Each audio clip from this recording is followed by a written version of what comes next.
O Senhor esteja convosco.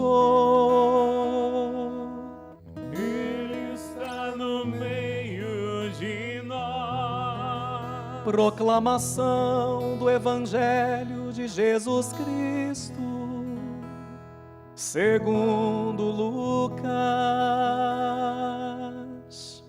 Glória a vós, Senhor. Naqueles dias, Maria partiu para a região montanhosa, dirigindo-se apressadamente a uma cidade da Judéia. Entrou na casa de Zacarias e cumprimentou Isabel. Quando Isabel ouviu a saudação de Maria, a criança pulou no seu ventre, e Isabel ficou cheia do Espírito Santo. Com um grande grito, exclamou: Bendita és tu entre as mulheres, e bendito é o fruto do teu ventre. Como posso merecer que a mãe do meu Senhor me venha visitar? Logo que a tua sua saudação chegou aos meus ouvidos, a criança pulou de alegria no meu ventre. Bem-aventurada aquela que acreditou, porque será cumprido o que o Senhor lhe prometeu. Palavra da salvação. Glória a vós, Senhor. Vamos cantar Iluminai a vossa face sobre nós. Sentemo-nos. Iluminai a vossa face sobre nós, convertei-nos para que sejamos salvos. Vinícius. Iluminai a vossa face sobre nós, convertei-nos para que sejamos salvos. Só o violão continua. Quando os homens vão fazer um grande evento, dependendo a magnitude do evento, eles escolhem cidades gabaritadas aos olhos dos homens. Então, por exemplo, no mundo pré-pandêmico, quando tinha aquele evento famoso de moda, quem gosta de moda, de desfile, chamado Fashion Week, Semana da Moda, né? É interessante que o lugar que é o start da Fashion Week é justamente na capital da moda. Qual que é a capital da moda? Isso, Eduardo. Milano. Em italiano, Milano. Em português, Milão, né? Muda um pouco a pronúncia. Milão, capital da moda, né? E se a Fashion Week vem para o Brasil, agora escutei desse lado, para que cidade ela vai? Para São Paulo. Porque São Paulo é a maior cidade da América Latina, né? O polo coração econômico do Brasil também, né? É interessante. Aí você fala assim, mas o que tem a ver, padre? Uma coisa com a outra. Você vai entender já, né? Os grandes eventos acontecem nas grandes cidades. Acontece que o maior evento da história de todo o universo, que foi a encarnação do Verbo, a salvação nossa, porque até então estávamos todos nas garras de Satanás. Estávamos todos condenados a morrer para sempre. E Deus decidiu visitar uma cidade. Mas Ele não foi na capital do Império Romano. Ele não foi nem mesmo na capital da Terra Santa, Jerusalém. Ele foi numa cidade que malemar aparece na Sagrada Escritura. Uma cidade pequenina, esquecida. Herodes fica assustado, porque no dia 2 de janeiro a gente vai celebrar, se Deus quiser, a Epifania do Senhor, que o padre vai dar o giz bento para você marcar sua porta, para o demônio nem pensar em entrar na nossa casa, sai para lá, coisa ruim, né? Vamos marcar nossa porta, né? E a gente vai ver que o Herodes fica nervoso, porque os reis magos falam que vai nascer um grande rei, ele tem medo de perder o trono. Aí ele fala, mas onde é que é? Eles respondem, a gente não sabe, está seguindo uma estrela. Aí ele chama os especialistas, os escribas. Aí eles leem lá a Sagrada Escritura, né? Falam, vai ser em Belém. O próprio Herodes, que estava na sala do trono, né? Belém fazia parte do reinado dele, ele desconhecia Belém, porque a maioria dos tiranos, dos déspotas, não visitam a periferia do seu reino. Estão sempre, os poderosos geralmente estão nas capitais com os mais famosos. Herodes fica assustado, fala assim, pera lá, o rei que vai continuar, que vai me destronar, é lá de Belém? Eu mesmo sou rei daqui, nem conheço. E aí então que o profeta Miqueias, da primeira leitura, ele vai falar assim para Belém, Belém, dentre 1000 cidades, você não se sinta menor. Isso é tão bonito, porque Miqueias fala isso no Antigo Testamento, e no primeiro evangelho da Bíblia, de São Mateus cita de novo a profecia de Miqueias, e diz assim, e tu, Belém, terra de Judá, de modo algum és a menor dentre as principais cidades de Israel, porque de ti vai sair o chefe que vai governar seu povo, o Emanuel, o Salvador. E eu acho muito bonito como que Deus é romântico. Eu não sei se você percebeu, Deus é romântico. Deus é aquele romântico à moda antiga, daqueles que manda flores. Deus é assim. Você percebeu o amor de Deus na sua vida? Você vai ver o amor de Deus nos pequenos detalhes, gente. É numa borboleta que voou, é numa mensagem de texto que você estava precisando, você vai lá no Instagram e brota para você a resposta. Deus é romântico e a moda antiga. E aí é tão bonito, porque Deus vai escolher um lugar para o filho dele nascer, que é na periferia do império, onde anônimos viviam. Mas ele tem a delicadeza dessa cidade se chamar Bethlehem. Bethlehem ficou quase igual no inglês, né? Bethlehem, quase igual, Bethlehem, quase igual. Em português, Belém, é a junção de duas palavrinhas, Bet, que significa casa. Por isso que na Bíblia tem Betel. Betel significa casa de Deus. E Lehem significa pão. Quando Jesus rezou o Pai Nosso, por exemplo, na língua sagrada, né? Na língua da Sagrada Escritura, na língua da Sagrada Família, ele ensinou a gente a rezar Et lechem rukenu ten lanu hayom. E o pão nosso de cada dia nos dai hoje. Portanto, Belém, o lugar onde ele nasce, significa casa do pão. Olha como Deus é delicado, mas a delicadeza dele não acaba aí. Porque ele quer que o filho dele nasça num comedouro. Como é que é o nome do bercinho de Jesus? Manjedoura. Mas a gente cresce falando manjedoura, sem saber o que quer dizer manjedoura. Manjedoura vem do latim, manducare. Aquela música Panis Angélicos, que é belíssima, né? A gente canta assim, pode ser nesse tom mesmo. Ores mirabilis manducat Dominum pauper servus etiu milis, que significa, ó coisa admirável poder se alimentar e comer do Senhor. E aí, como o italiano, o português também, mas mais o italiano bebe do latim. Quando a gente vai falar comer em italiano, a gente fala mangiare. Quem tem sobrenome italiano, cresceu com nona e canona, cresceu escutando mangia, que te fa bene, coma que nos faz bem. E aí então mangiare. E esse mangiare, esse manducare, gerou em português o quê? Manjedoura. E o que é então a manjedoura? O lugar onde a gente come.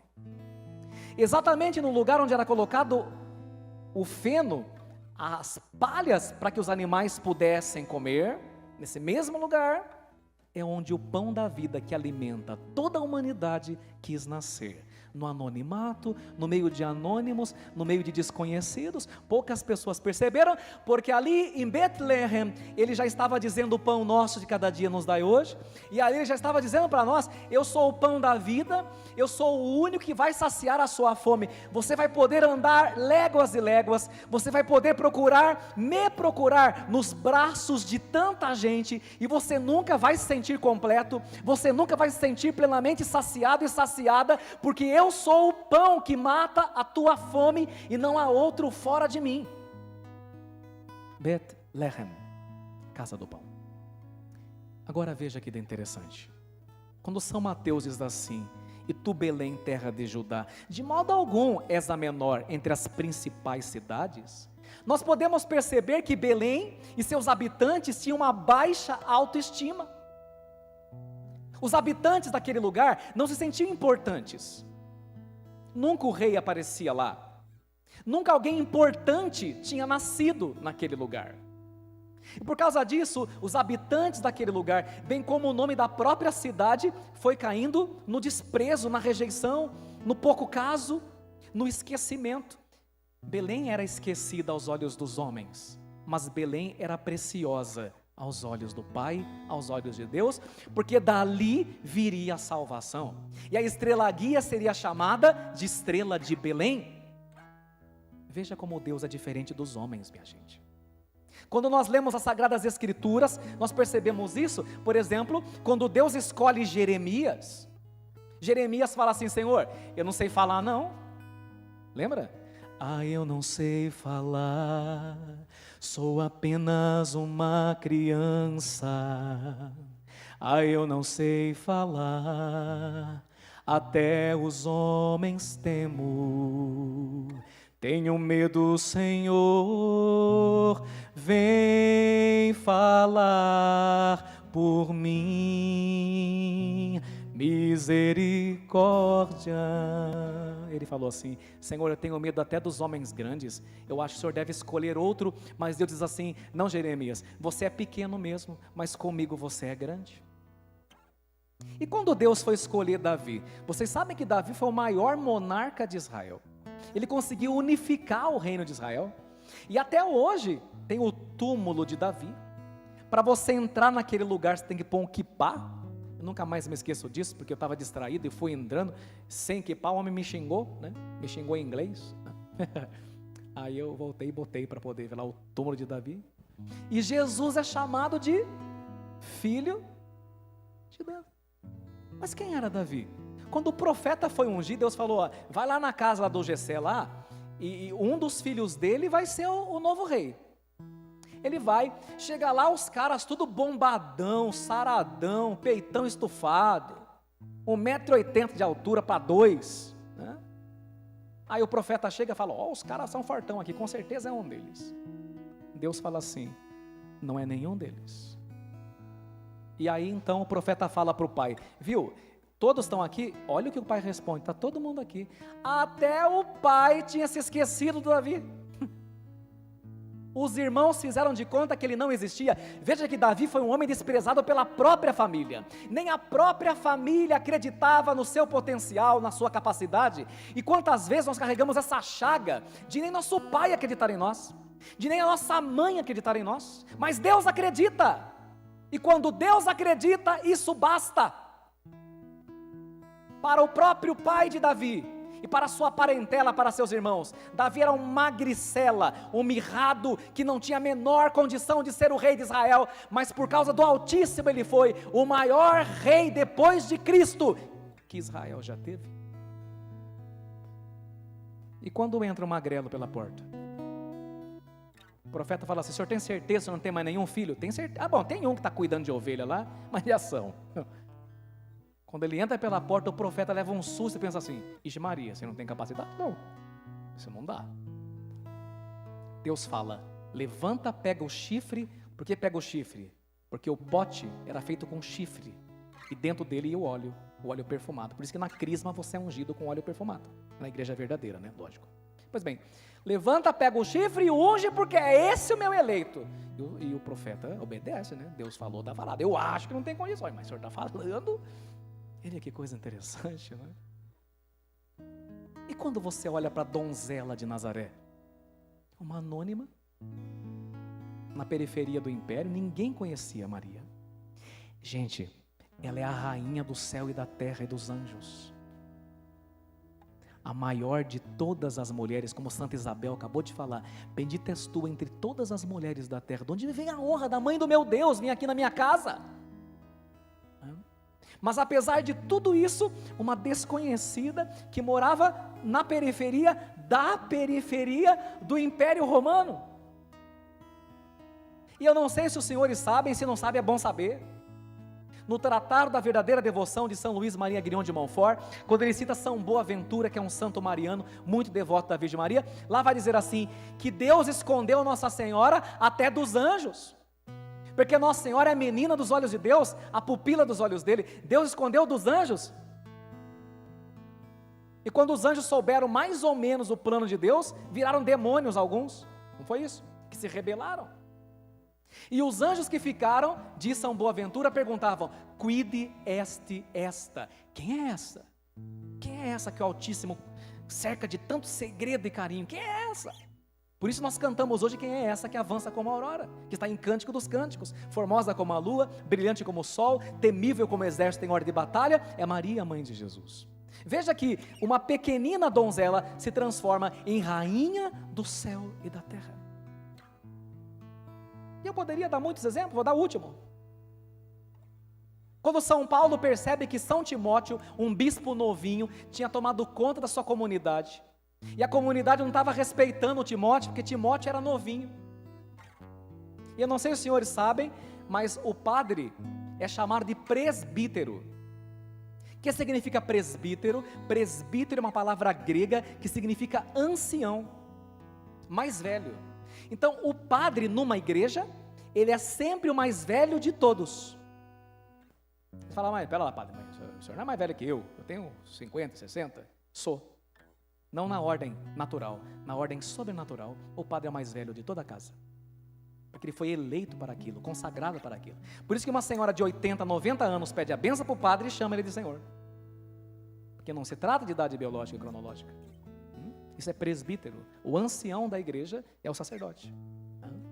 O padre, claro, brinca com vocês, mas o padre não é o coleguinha de vocês. Ele é o mais velho da comunidade, aquele que educa vocês. E educa para Cristo. E aí é interessante, porque o Timóteo era novinho e os mais velhos, os donos de igreja, que sempre tem tudo quanto é lugar que a gente vai, não queria respeitar o Timóteo. Aí São Paulo escreve aquela frase belíssima, Timóteo, ninguém te despreze por seres jovem, mas reaviva em ti o carisma do Espírito Santo que recebeste por imposição de nossas mãos. E São Timóteo toma a sua autoridade, que não é autoritarismo, e aquele que era o menor da comunidade é o líder de toda a comunidade, porque Deus derruba os poderosos de seus tronos, diz Maria no Magnificat, e eleva os humildes. Você entendeu onde o padre quer chegar? Já entendeu, né?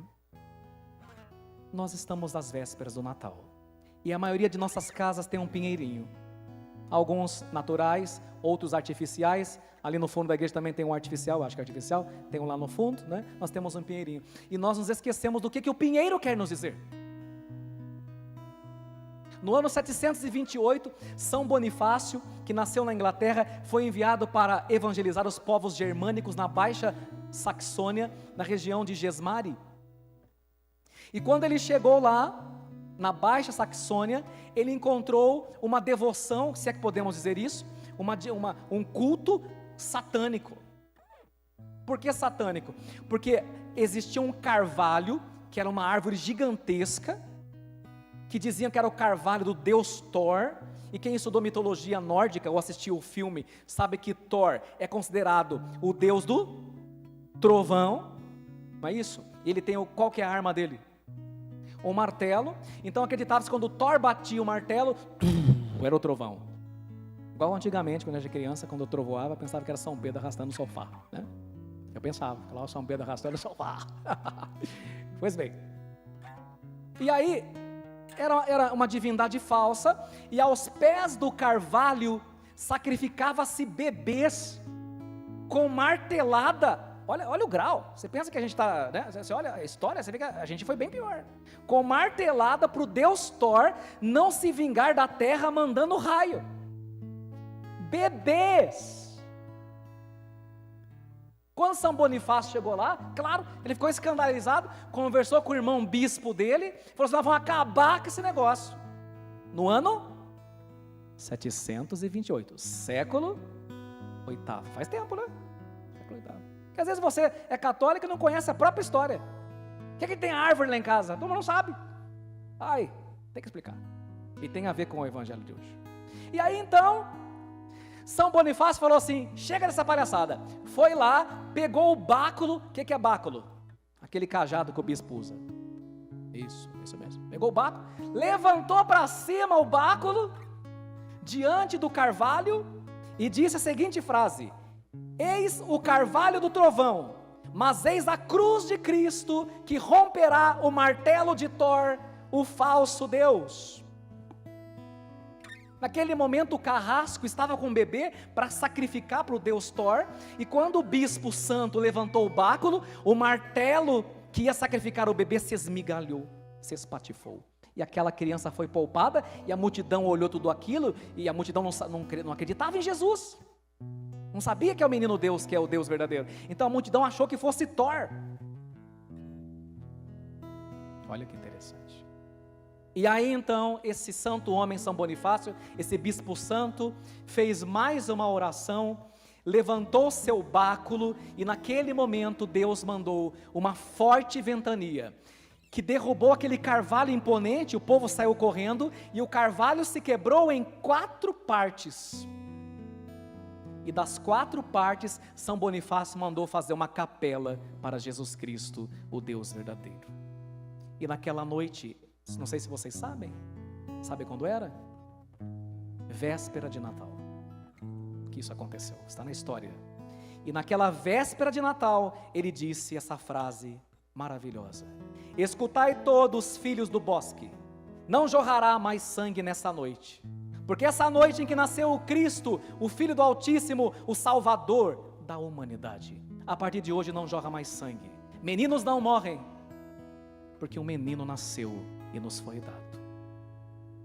E como Deus faz as coisas de maneira tão perfeita, o povo ficou estarrecido de ver o carvalho caindo e a marreta do cara se quebrando. O povo todo começou a dar glória a Deus, né? E como Deus faz tudo perfeito, quando aquele carvalho caiu, São Bonifácio olhou para um lado e viu no meio daquelas árvores imponentes um humilde pinheirinho. E olhando para aquele humilde pinheirinho, ele falou assim: essa arvorezinha pequena e humilde será para vós o menino Jesus, que sendo uma criança tão pequena, trouxe a salvação a toda a humanidade. Porque os homens procuram os grandes, mas Deus olha os pequenos. E eu não poderia deixar de citar o que São Bonifácio disse naquela noite, na véspera de Natal: essa arvorezinha, esse pequeno filho do bosque, será nessa noite a vossa árvore santa. Ela será a madeira da paz, será o sinal de uma vida sem fim, porque suas folhas são sempre verdes. Olhem que o pinheiro sempre está verde, enquanto as outras árvores secam no inverno, porque o pinheiro significa você que tem fé em Jesus. Você pode passar pelas maiores provações, mas você conserva o verdor da fé, da esperança e da caridade. E diz São Bonifácio: olhe para esse pinheirinho e veja como a sua ponta está voltada para o céu, lembrando de onde é a nossa verdadeira pátria, o nosso destino. E aí São Bonifácio terminou dizendo assim: esta será a árvore do menino Jesus, e a partir de agora vocês não vão mais se reunir em torno do carvalho de Thor, vocês vão se reunir em torno dessa arvorezinha na véspera de Natal. E não vai ser mais no bosque, na floresta selvagem, mas vai ser dentro de vossas casas com vossas famílias. E ali haverá abrigo e não mais ações sangrentas. Ali haverá trocas de presentes amorosos e gestos de bondade. E assim nasceu a tradição da árvore de Natal. Belém pequenina, o pinheiro pequenino. João Batista no ventre de Santa Isabel, pequenino. A própria Isabel, pequenina, porque por não ter podido gerar filhos, era motivo de chacota entre sua vizinhança, entre os seus conterrâneos. É a salvação que vem da periferia, dos pequenos e dos anônimos. Conclusão, porque não adianta saber tudo isso e não levar para casa ensinamento. Vamos lá. Primeira conclusão. Não importa tanto o teu tamanho. E eu que o diga.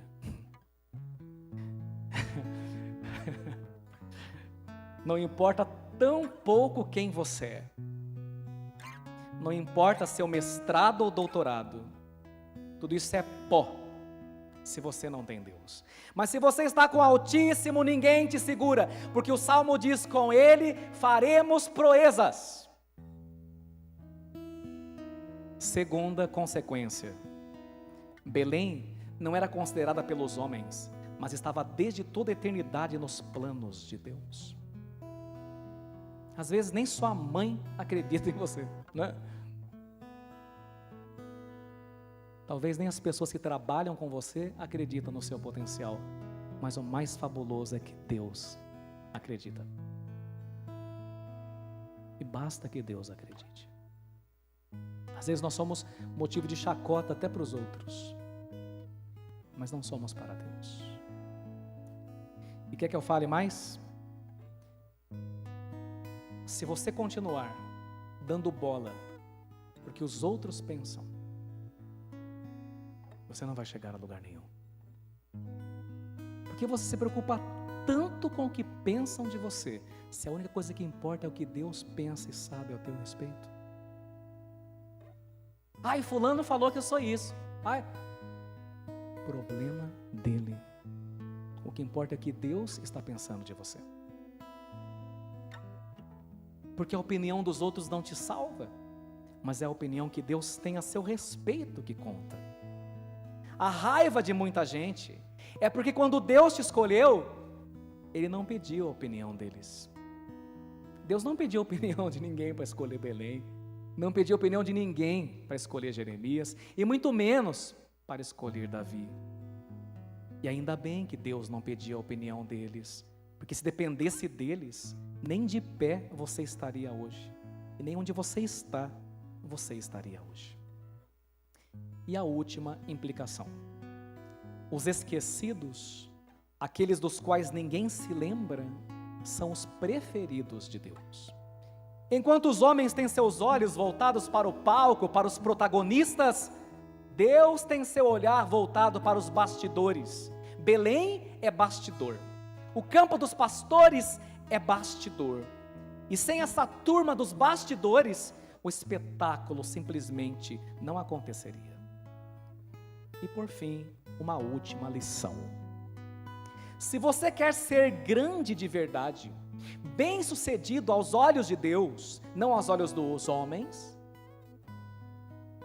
reconheça o seu nada diante da grandeza de Deus, e assim na tua pequenez o Altíssimo fará grandes coisas, e você poderá cantar como Nossa Senhora: o Senhor fez em mim maravilhas, e santo é o seu nome. A gente cresceu ouvindo uma frase, eu acho que todo mundo conhece essa frase, vamos ver: os humilhados. Mas essa frase é mentira, porque ela não está na Bíblia. Como não, padre? Não está? Vou te provar. A turma até cobra na internet, no Instagram e no Face: quando que os humilhados vão ser exaltados? Que eu não aguento mais esperar. A Bíblia nunca disse essa frase.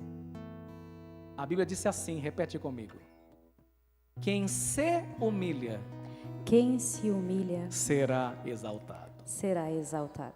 Tem diferença, não tem? Bastante, né? Porque veja bem, meu filho e minha filha, humilhado você vai ser.